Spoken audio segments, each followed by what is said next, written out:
Because marriage prevents you from fornication, from homosexuality, which are half of the evils of society. Only if you marry, you get an opportunity to be a father or a mother. Only if you marry, you get an opportunity to be a husband or a wife, which are very important duties in Islam. So irrespective whether you marry once or twice, you complete half of your religion.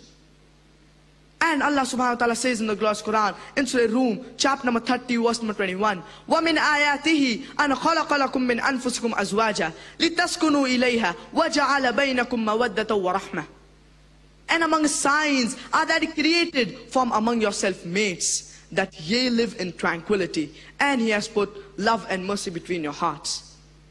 Marriage is referred to as misaq, that is a sacred covenant. And in Islam, for marriage to solemnize, taking the permission of both the man and the woman, the would-be bride and bridegroom, is equally important. And Allah subhanahu wa ta'ala says in the glorious Quran, in Surah Nisa, chapter number 4, verse number 19, يَا أَيُّهَا الَّذِينَ آمَنُوا لَا يَحِلُّ لَكُمْ أَن تَرِثُوا النِّسَاءَ كَرْهًا. Oh, you who believe, it is not permitted for you to inherit a woman by compulsion. And our beloved Prophet Muhammad sallallahu alaihi wasallam said, it's mentioned in Sahih Bukhari, volume number 7, book of Nikah, chapter number 43, hadith number 69. A woman by the name of Khansa bint Khadim approached the Prophet sallallahu alaihi wasallam and said, I have been forced by my father to marry a man whom I do not like. And the Prophet sallallahu alaihi wasallam, he nullified the marriage. Therefore in Islam, taking the permission of both the man and the woman is equally important. And in Islam, we do not prefer calling our woman as housewife. Because if you analyze, housewife means that she is married to the house.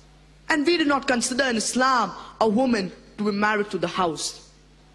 We prefer calling her as a homemaker. She makes the home, she builds the home. So inshallah, from now onwards, I believe that the sisters, if they have to write their occupation in any form, instead of writing housewife, they will write homemaker.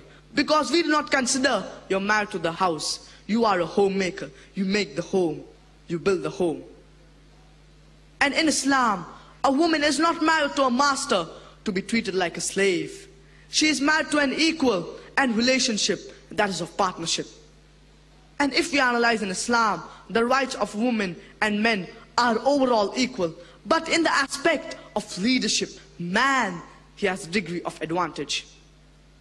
And Allah subhanahu wa ta'ala says in the glorious Quran, in Surah Baqarah, chapter number 2, verse number 228, وَلَهُنَّ مِثْلُ الَّذِي عَلَيْهِنَّ بِالْمَعْرُوفِ وَلِلرِّجَالِ عَلَيْهِنَّ دَرَجَةٌ.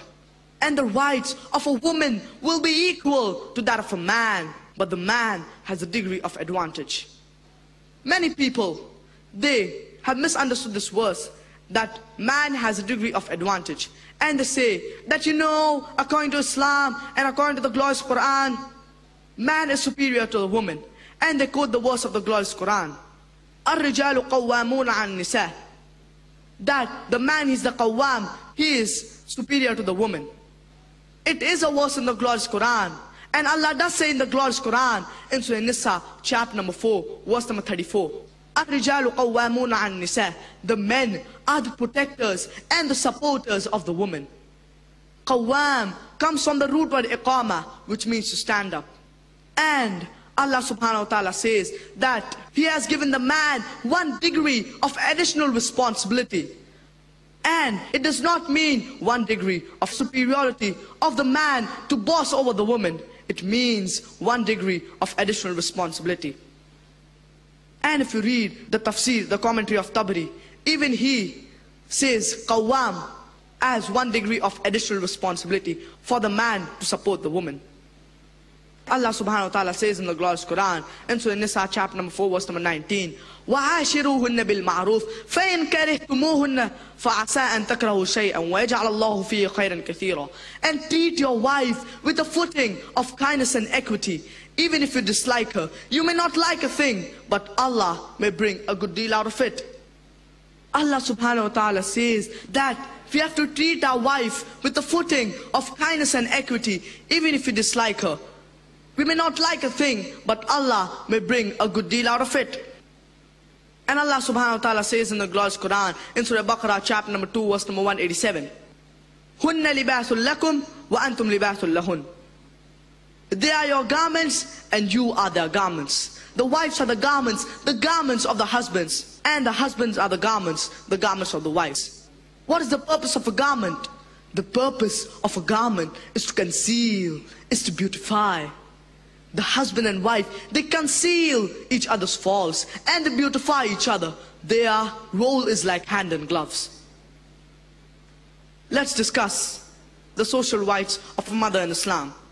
Allah subhanahu wa ta'ala says in the glorious Quran, in Surah Isra chapter number 17, verse number 23 and 24, وَقَضَى رَبُّكَ أَلَّا تَعْبُدُوا إِلَّا إِيَّاهُ وَبِالْوَالِدَيْنِ إِحْسَانًا إِمَّا يَبْلُغَنَّ عِندَكَ الْكِبَرَ أَحَدُهُمَا أَوْ كِلَاهُمَا فَلَا تَقُل لَّهُمَا أُفٍّ وَلَا تَنْهَرْهُمَا وَقُل لَّهُمَا قَوْلًا كَرِيمًا وَاخْفِضْ لَهُمَا جَنَاحَ الذُّلِّ مِنَ الرَّحْمَةِ وَقُل رَّبِّ ارْحَمْهُمَا كَمَا رَبَّيَانِي صَغِيرًا.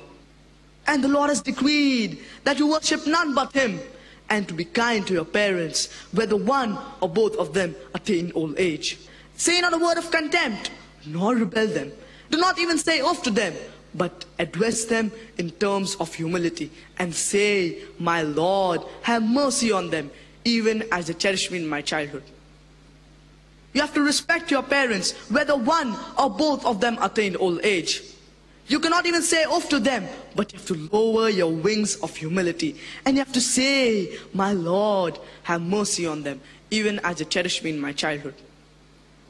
The glorious Quran uplifts a woman. Allah subhanahu wa ta'ala says in the glorious Quran, in Surah Nisa, chapter number 4, verse number 1, وَاتَّقُوا اللَّهَ الَّذِي تَسَاءَلُونَ بِهِ وَالْأَرْحَامِ.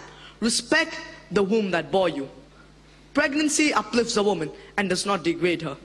Allah subhanahu wa ta'ala says in the glorious Quran, in Surah Anam, chapter number 6, verse number 151, and in Surah Isra, chapter number 17, verse number 23.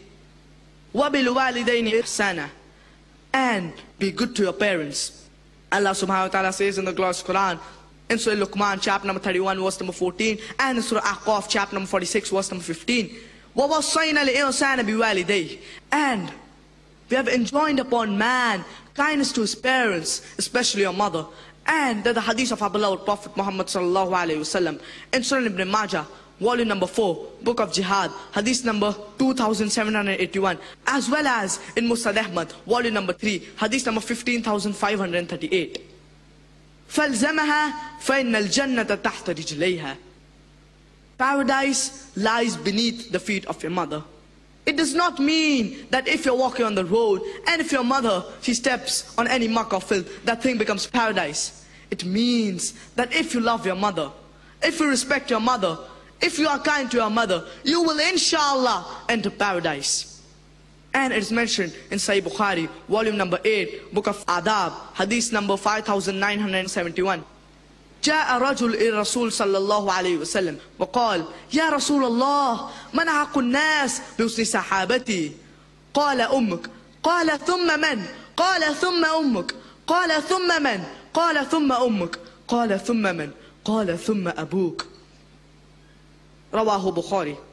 A man approached the Prophet sallallahu alaihi wasallam and said, who deserves most of my love, respect and companionship? Prophet sallallahu alaihi wasallam said, your mother. The man asked, who's next? The Prophet sallallahu alaihi wasallam said, your mother. The man asked, who's next? The Prophet sallallahu alaihi wasallam said, your mother. The man asked for the 4th time, who's next? The Prophet sallallahu alaihi wasallam said, your father. In short, 75%, that is 3/4 of a companionship of the children goes to the mother. And 25%, 1/4 of the companionship of the children goes to the father. In short, the mother gets the gold medal, she gets the silver medal, she gets the bronze medal. The father has to be satisfied with a mere consolation prize. These are the teachings of Islam. Let's discuss the social rights of a sister in Islam. Allah subhanahu wa ta'ala says in the glorious Quran, in Surah Tawbah, chapter number 9, verse number 71, وَالْمُؤْمِنُونَ وَالْمُؤْمِنَاتِ بَعْضُهُمْ أَوْلِيَاءُ بَعْضٍ. And the believers, men and women, are protectors of one another. And it is mentioned in Sunan at-Tirmizi, book of purification, hadith number 113. إِنَّمَا النِّسَاءُ شَقَائِقُ الرِّجَالِ. The women are the shaqaiq of the men. The word shaqaiq means half, as the world is divided into approximately half females and half males. And the other meaning is that she is your sister unless otherwise. The woman, she is your sister unless otherwise. Just because the social rights of women in Islam are equal to that of a man, what would you say? The woman's rights in Islam, they are modernizing or they're outdated.